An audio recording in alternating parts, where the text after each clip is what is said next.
മാന്യ സുഹൃത്തുക്കൾക്ക് ഇലഞ്ഞൂർ ബ്ലോഗിൻ്റെ പുതിയൊരു വീഡിയോയിലേക്ക് ഹാർദവമായ സ്വാഗതം. പ്രിയ സുഹൃത്തുക്കളെ, ഇന്ന് നമ്മൾ ചെയ്യുന്ന കൃഷി രീതികളെന്ന് പറയുമ്പോൾ കപ്പയ്ക്ക് അവസാനത്തെ വളമാണ്. നമ്മൾ കപ്പ നടുമ്പോൾ ഞാൻ എപ്പോഴും പറയാറുണ്ട്, ആദ്യം നടുമ്പോൾ നമ്മൾ ഒരു അടിസ്ഥാന വളം ചെയ്യും.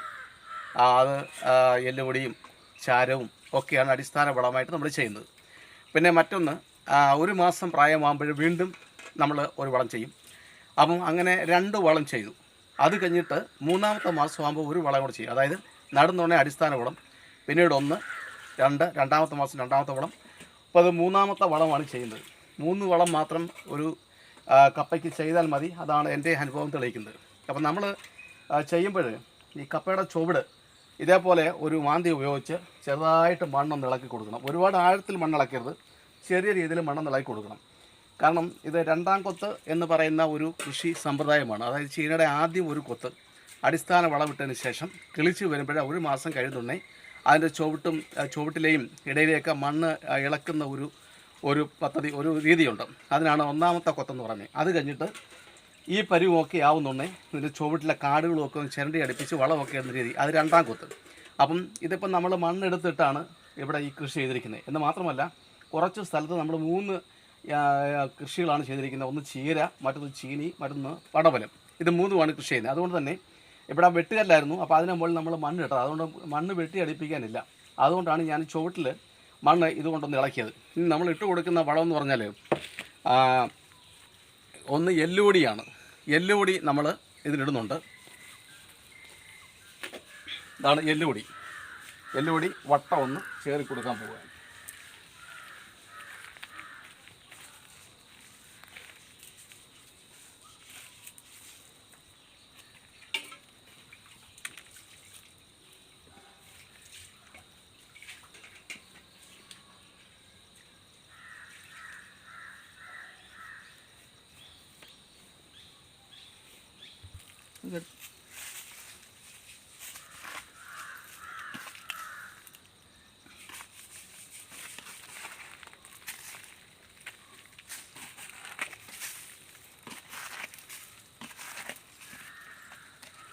എല്ലുപൊടി നമ്മൾ ഇതിൻ്റെ ചുറ്റും വിതറിക്കഴിഞ്ഞു.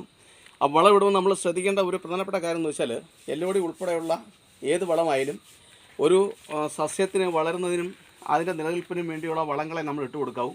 അമിതമായ വളപ്രയോഗം ഗുണത്തേക്കാളേറെ ദോഷമുണ്ടാക്കും എന്ന കാര്യം കൃഷിക്കാർ അറിഞ്ഞിരിക്കേണ്ടതാണ്. കാരണം നമ്മൾ മനുഷ്യർ ഭക്ഷണം കഴിക്കുമ്പോൾ അമിതമായ ഭക്ഷണം കഴിക്കുന്നുണ്ടെങ്കിൽ അത് ഉദരരോഗങ്ങൾക്കും അതുമൂലം പലവിധ രോഗങ്ങൾക്കും കാരണമാകുന്നതിൻ്റെ കൂട്ട് തന്നെ അമിതമായ വളപ്രയോഗം, അത് ജൈവവളമായാലും രാസവളമായാലും അമിതമായ വളപ്രയോഗം ആ സസ്യത്തിൻ്റെ നാശത്തിന് കാരണമാകും എന്ന് പ്രത്യേകം ഞാൻ ഓർമ്മിപ്പിക്കുകയാണ്. ഇപ്പം നമ്മൾ 4 പ്രാവശ്യമായിട്ട് വളം ചെയ്തു. അത് അടിസ്ഥാന വളം ആദ്യം വിട്ടു. അതിനുശേഷം ഇപ്പം നിങ്ങൾ കണ്ടു, ഇതിന് ഒരു പാത്രം വളമാണ് 3 തരത്തിലുള്ള 3 മൂട് ചീനിക്ക് നമ്മൾ ഇട്ടത്. അതായത് ഇത് നിറച്ചുള്ള എല്ലുപൊടി അങ്ങേറ്റം പോലെ ഒരു 400 ഗ്രാം എല്ലുപൊടിയാണ് നമ്മൾ ഈ 3 മൂട് ചീനിക്കൂടെ ഇട്ട് കൊടുത്തത്. ഇനിയിപ്പോൾ ഇതിന് വളം ചെയ്യേണ്ട കാര്യമില്ല. ഇനി നമ്മൾ ഇട്ട് കൊടുക്കുന്ന വളം ഞാൻ പറയാം. ഇതാണ്, നമ്മൾ ശ്രദ്ധിക്കുക. ഇത് ഒരു പക്ഷേ നിങ്ങൾക്കറിയാവുന്നതായിരിക്കും.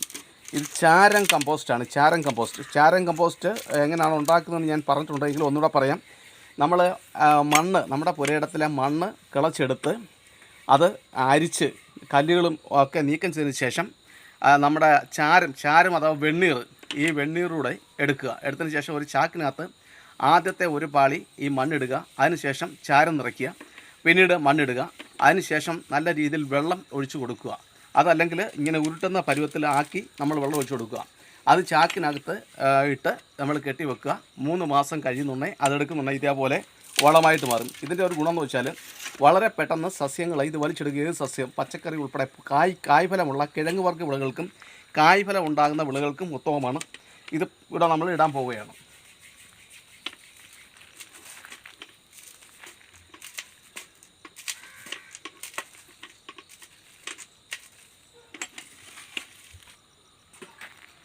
അപ്പം 3 മൂട് ചീനി 3 തരത്തിലാണ് നമ്മൾ ഇട്ടിരിക്കുന്നത്. ആ 3 മൂട് ചീനിക്ക് നമ്മൾ ചാരം കമ്പോസ്റ്റ് എല്ലുപൊടിയാണ് ഇപ്പോൾ ഇട്ട് കൊടുത്തത്.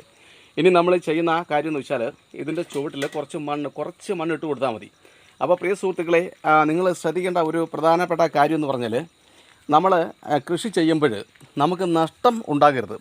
നഷ്ടം ഉണ്ടാകാതെ നമ്മൾ കൃഷി ചെയ്യണമെങ്കിൽ എന്താ ചെയ്യുക? അതായത് വില കൊടുത്ത് വാങ്ങിക്കുന്ന വളത്തിൻ്റെയൊക്കെ അളവ് നമ്മൾ കുറയ്ക്കുക എന്നുള്ളതാണ്. കാരണം പലരും പറയുന്നുണ്ട് കൃഷിക്കൊക്കെ ആഴ്ചയോറും വളമിടണം, മാസത്തിൽ 2-3 തവണ വളമിടണം. അതൊക്കെ തെറ്റായ ഒരു പ്രവണതയാണ്. കാരണം ദീർഘകാല വിളകൾ, ഈ ചീനി എന്നൊക്കെ പറഞ്ഞു കഴിഞ്ഞാൽ, കപ്പ എന്നൊക്കെ പറഞ്ഞാൽ ദീർഘകാല വിളകൾ, അതായത് 1 വർഷം വരെ വിളവ് വേണ്ടതാണ്. അതിനൊന്നും ഓരോ മാസമൊന്നും വളമിട്ട് കൊടുക്കേണ്ട കാര്യമില്ല. അടിസ്ഥാന വളം ഇട്ട് കൊടുക്കണം. അത് കഴിഞ്ഞാൽ 1-ാമത്തെ മാസം, 2-ാമത്തെ മാസം, 3-ാമത്തെ മാസം, 3-ാം മാസം ആകുമ്പോഴത്തേന് ഈ പരുവൊക്കെയാവും. ഇനി ഈ വളങ്ങളൊക്കെ വലിച്ചെടുത്ത് ഇതിൻ്റെ വളർച്ച പൂർത്തീകരിച്ച് അവശേഷിക്കുന്ന വളങ്ങളാണ് ഇത് കിഴങ്ങായിട്ട് രൂപപ്പെടുന്നത്. അപ്പോൾ കിഴങ്ങിന് രുചിയും വലിപ്പവും കൂടാനാണ് നമ്മൾ ചാരം കമ്പോസ്റ്റ് ചേർത്ത് കൊടുക്കുന്നത്. എല്ലുപൊടി നമ്മൾ ചേർത്ത് കൊടുക്കുന്നത് ധാരാളം വേര് പിടിക്കാൻ. ആ വേരുകളാണ് കിഴങ്ങായിട്ട് മാറുന്നത്. പിന്നെ വളരെ പ്രധാനപ്പെട്ട ഒരു കാര്യം എന്ന് വെച്ചാൽ, എൻ്റെ ഒരു സുഹൃത്ത് എനിക്ക് ഒരു വീഡിയോ അയച്ചു തന്നിട്ടുണ്ട്. അപ്പോൾ അതിനകത്ത് ആ കർഷക അതൊരു ചാനൽ നടത്തുന്ന ആ കർഷകയാന്ന് തോന്നുന്നു. അപ്പോൾ ആ കർഷക ഒരു മൂട് ചീനി പിഴുത് അതിൻ്റെ കമ്പ് അന്നേരം തന്നെ മുറിച്ചെടുത്ത് അത് പിഴുത ചുവട്ടിൽ തന്നെ നട്ടു. പക്ഷേ അത് ശരിയല്ല. കാരണം ഏതൊരു വിത്തായാലും, ചീനിക്കമ്പായാലും അങ്ങനെ ഏതൊരു വിത്തായാലും അതിൻ്റെ വിത്തിന് സുഷുപ്തിയിലാണ്ടിരിക്കാൻ കുറച്ച് സമയം നമ്മൾ കൊടുക്കണം. അപ്പോൾ ഈ കപ്പ പിഴുത് എടുത്ത് അതിൻ്റെ കിഴങ്ങൊക്കെ എടുത്തതിന് ശേഷം ഇത് നടീൽ വസ്തുവായിട്ട് മാറ്റണമെങ്കിൽ ഈ കപ്പയുടെ തണ്ട് തണലുള്ള ഒരു സ്ഥലത്ത് കുറഞ്ഞത് 1 മാസം മുതൽ 3 മാസം വരെ നമ്മൾ വെച്ചിരിക്കണം. അതിന് ശേഷം മാത്രമേ, നേരിട്ട് വെയിലാക്കരുത്. അതിനുശേഷം അതിൻ്റെ കിളിക്കാനുള്ള മുകുളങ്ങളുണ്ട്, സുഷുപ്തിയിലാണ്ടിരിക്കുന്ന മുകുളങ്ങൾ മണ്ണും വെള്ളവുമായി സമ്പർക്കത്തിൽ ഏർപ്പെടുന്നതാണ്. ഇത് ഊർജ്ജസ്വലമായി കിളിച്ചു വരികയും ആരോഗ്യമുള്ള ഒരു സസ്യമായി വളർന്ന് നല്ല വിളവ് തരികയും ചെയ്യും. ഇത് പ്രത്യേകം നമ്മൾ ശ്രദ്ധിക്കണം. നമ്മൾ കമ്പ് പിഴുതെടുക്കുന്ന ആ ദിവസം തന്നെ ആ കമ്പ് വെട്ടി നട്ടാൽ അതിനകത്ത് ഒരു പ്രയോജനം ചെയ്യത്തില്ല. തന്നെയുമല്ല, ആ വീഡിയോയിൽ ആ നട്ട അന്ന് തന്നെ അതിൻ്റെ മണ്ടയ്ക്കൂടെ വെള്ളം ഒഴിച്ചു. അതും ശരിയല്ല. കാരണം ചീനി കമ്പ് മുറിക്കുന്നുണ്ട ഒരു കറയുണ്ട്. ആ കറയുള്ള ഭാഗമാണല്ലോ നമ്മൾ മണ്ണിനടിയിലാക്കുന്നത്. ആ കറ ഇറങ്ങി വരുന്ന പാടിലൂടെയാണ് കിഴങ്ങ്, അതായത് വേരുണ്ടാകുന്നത്. ആ വേരാണ് കിഴങ്ങായി മാറുന്നത്. അപ്പോൾ ഒരു കാരണവശാലും കപ്പ നടുന്ന 2-3 ദിവസത്തേക്ക് മഴയോ വെള്ളമോ നമ്മൾ തെളിക്കേണ്ട കാര്യമില്ല. 3-ാമത്തെ ദിവസം മുതൽ മഴയില്ലെങ്കിൽ മാത്രം 3 ദിവസം കൂടുമ്പോൾ കുറച്ച് വെള്ളം തളിച്ചു കൊടുത്താൽ മതി. അപ്പോൾ ഞാനത് പറയേണ്ടായ സാഹചര്യം, ആ ഒരു സുഹൃത്ത് എന്നോട് ഞാൻ പറഞ്ഞത്, ഞാനിത് സംബന്ധിച്ചൊരു വീഡിയോയിലൂടെ കാര്യങ്ങൾ അവതരിപ്പിക്കാം. അപ്പോൾ ഇത് സംബന്ധിച്ച ഈ വീഡിയോ തന്നെ ഒട്ടനവധി പേര് കാണുന്നുണ്ടെങ്കിൽ അവർക്കെല്ലാം ഇതൊരു പ്രയോജനമാകും എന്ന കാരണത്താലാണ് ഞാൻ ഇതിപ്പോൾ പറഞ്ഞത്. അതുകൊണ്ട് പ്രിയ സുഹൃത്തുക്കളെ, കപ്പ ഇന്നൊരു സ്പെഷ്യൽ വിഭവമായി മാറിക്കൊണ്ടിരിക്കുകയാണ്.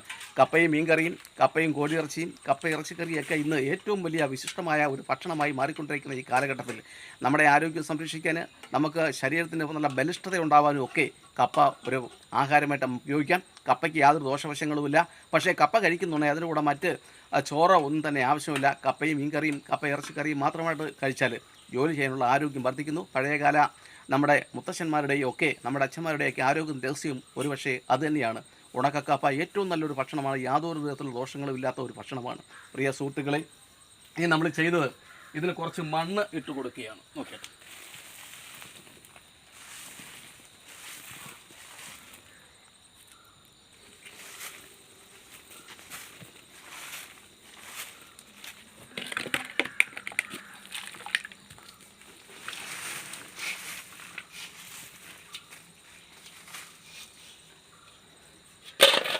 സുഹൃത്തുക്കളെ, ഇത്തരത്തിൽ വളരെ ലഘുവായി ഒരാൾക്ക് ചെയ്യാൻ കഴിയുന്ന വീഡിയോകൾ, കൃഷി അറിവുകൾ, കൃഷി കാഴ്ചകളൊക്കെ കാണാൻ, ആ വിവരങ്ങൾ ശേഖരിക്കാനും ഒന്ന് പരീക്ഷിച്ച് നോക്കാനും സമാന ചിന്താഗതിയുള്ളവരിലേക്ക് എത്തിക്കാനും ഒക്കെ നിങ്ങൾ താല്പര്യമെങ്കിൽ, ആദ്യമായിട്ടാണ് ഞങ്ങളുടെ യൂട്യൂബ് ചാനൽ കാണുന്നതെങ്കിൽ ദയവായി സബ്സ്ക്രൈബ് ചെയ്യുക, ലൈക്ക് ചെയ്യുക, ഷെയർ ചെയ്യുക.